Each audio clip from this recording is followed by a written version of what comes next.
Class, we are going to learn about an inheritance program. In inheritance program, we have two class. That is, one is base class and the other one is derived class. In the base class, you will have data members as roll number and name, and the two member functions are there. One is read and display.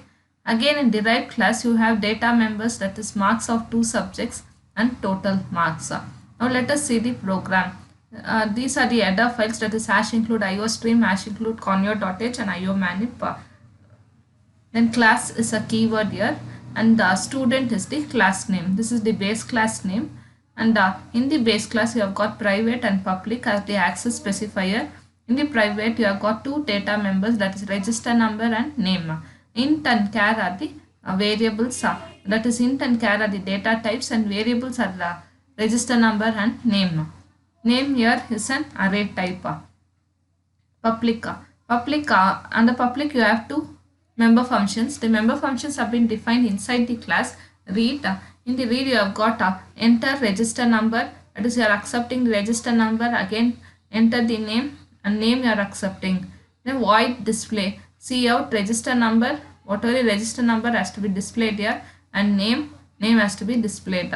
So here we have two variables, that is register number and name. We are accepting those values and displaying those values. So in the base class we have private and public. In private you have data members, and the public you have member functions. Then we close the function, that is we are closing the student class here, and then put a semicolon. So base class is over. Now we are going to derive a class from the base class. What is the base class name? It is student, and the derived class name here is marks. So as I told you in previous classes, the syntax for deriving a class, that is class, then class is a keyword, marks is the derived class, colon, and then you have the visibility mode as public, then student is the base class name, and here you are opening the base class. So private, in the other private you have data members m1, m2, total, all are of int type. Then public, and the public you will,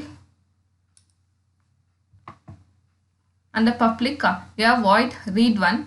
Here see out enter two subject marks, that is two subject marks m1 and m2 is entered, and then you are finding out the total, that is m1 is added to m2 and the result is stored in total. Then display will display the subject 1 marks, subject 2 marks, and the total marks. And total marks will be what you have added here, that is m1 plus m2 will be displayed here. Then you close the bracket. So two member functions are there, that is read1 and display1.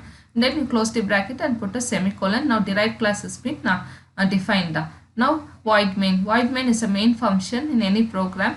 Here m is the object here, and marks is the derived class name. You have to always use the derived class name, not the base class name. Since we are deriving a class here, that is there is single level inheritance concept we are using, we cannot use the base class name here. We have to use the derived class name along with the object, that is m.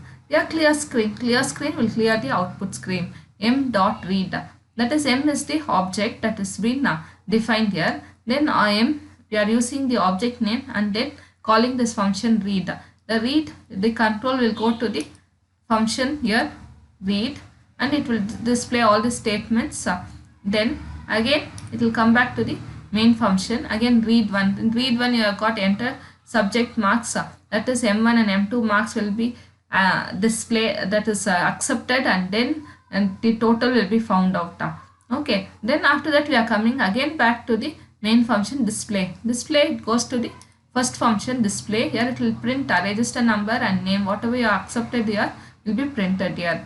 Now coming back to your main program, m dot display, that is display1, you have got subject is equal to marks. In subject 1 how many marks, that is what you have accepted here will be displayed here. Again subject 2 marks will be displayed, m2. Then total marks, what was added here and stored, that result is stored in total, that will be displayed here.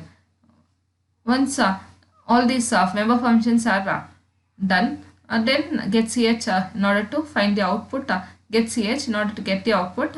Then here enter the register number 100, that is the output. So your first read, in first read you are entering the register number and name. Again read, the two reads are there, that is read1 read one, here enter 2 subject marks. So 2 subject marks you are entering, that is 95 and 98. Again display will go to that base program, that register number and name that will be displayed. This two values 100 and Rajan. So these values will be displayed here, and then subject 1 and subject 2, 95 and 98. Whatever you accepted will be displayed here. So this is how the inheritance program works. So in the inheritance program, one thing you have to remember is there is two classes. One is base class and the other one is derived class. The base class name is student and the derived class name is marks. From where you are deriving this marks class? From the student. So the marks class can also access the data what is there in the student. So in student you have to that access specifies, that's private and public. Under private you have data members, that's register number and name, and member functions read and display. Same way in marks you have private and public. In private you have M1 M2 total, all these are the data members, and under public you have read one and read display one. So read and display what is there in the base class, and read one and display one is there in the derived class. So in order to display the values what you have found out here, total and subject 1 and subject 2 marks, all these will be displayed here. Okay, then always another thing you have to remember is that always you have to use the derived class name here and the object has to be defined here. Then clear screen, then you will call all the functions and this is the output. So in this program we are using single level inheritance. Single level inheritance means from only one base class you are deriving one class. So in that case it is called as single level inheritance.